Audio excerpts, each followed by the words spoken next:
Hello everyone, আসসালামু আলাইকুম। Welcome back to another my new blog. নতুন আরেকটি ভিডিওতে আপনাদের সবাইকে স্বাগতম। আমার ভিডিওটি যে যেখান থেকে দেখছেন আশা করি সবাই সুস্থ আছেন, ভালো আছেন। আলহামদুলিল্লাহ আমরাও অনেক ভালো আছি। আমার আজকের ভিডিওটি আপনাদের কাছে যদি ভালো লেগে যায় অবশ্যই একটি লাইক দিতে ভুলবেন না। আর আমার চ্যানেলে যদি আপনি নতুন হয়ে থাকেন প্লিজ আমার চ্যানেলটিকে সাবস্ক্রাইব করে দিবেন। সকালের নাস্তা শেষ করে একটু বের হব, কারণ আমরা পরশুদিন চলে যাব, তাই কিছু শপিং ছিল ওগুলো করব।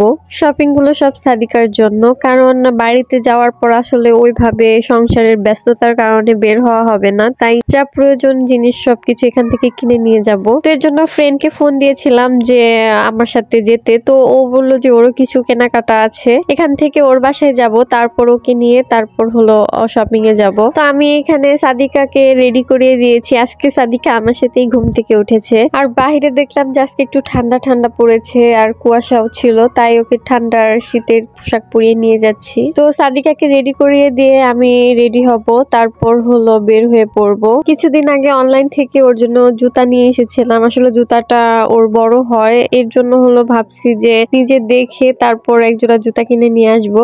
এদিকে কিন্তু সাদিকা সবাইকে হাই বলে দিয়েছে। যখনই আমি ক্যামেরা অন করি ও হলো ক্যামেরার দিকে তাকিয়ে থাকে।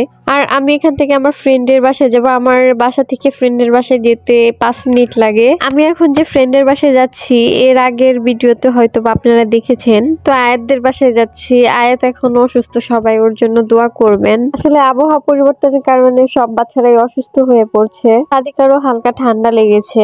আমি ওদের বাসায় যেয়ে দেখি ওরা রেডি হয়ে বসে আছে, তো আমরা সাথে সাথেই বের হয়ে পড়েছি। আর সাদিকাকে কোলে নিয়েছে আমার বান্ধবী, সাথে আমার বান্ধবীর ননদ, আর আয়াত হলো ওর কোলে। এদিকে আমরা চলে আসলাম সাদিকার জন্য কিছু কেনাকাটা করতে। তো অনেক দোকান ঘুরে ঘুরে তারপর এই দোকান থেকে হলো সাদিকার জন্য অনেক কিছু কিনলাম। তো আমার আজকে আসার কারণ হচ্ছে সাদিকার একজোড়া জুতা কিনবো। তো জুতার এদিকে এই দোকানের জুতাগুলো খুবই সুন্দর ছিল। এই জুতাটা আমার কাছে ভালোই লেগেছিল, কিন্তু আসলে পুতুলটা উঠে যাবে মনে হচ্ছিল, তাই এটা আর নিলাম না। আর এই জুতাটাও খুব সুন্দর ছিল, কিন্তু এই সাইজটা সাদিকার পায়ের সাথে মিলছিল না। তো এই জুতাটা আমার খুব ভালো লেগেছে, তো এই জুতাটাই আমি নিলাম।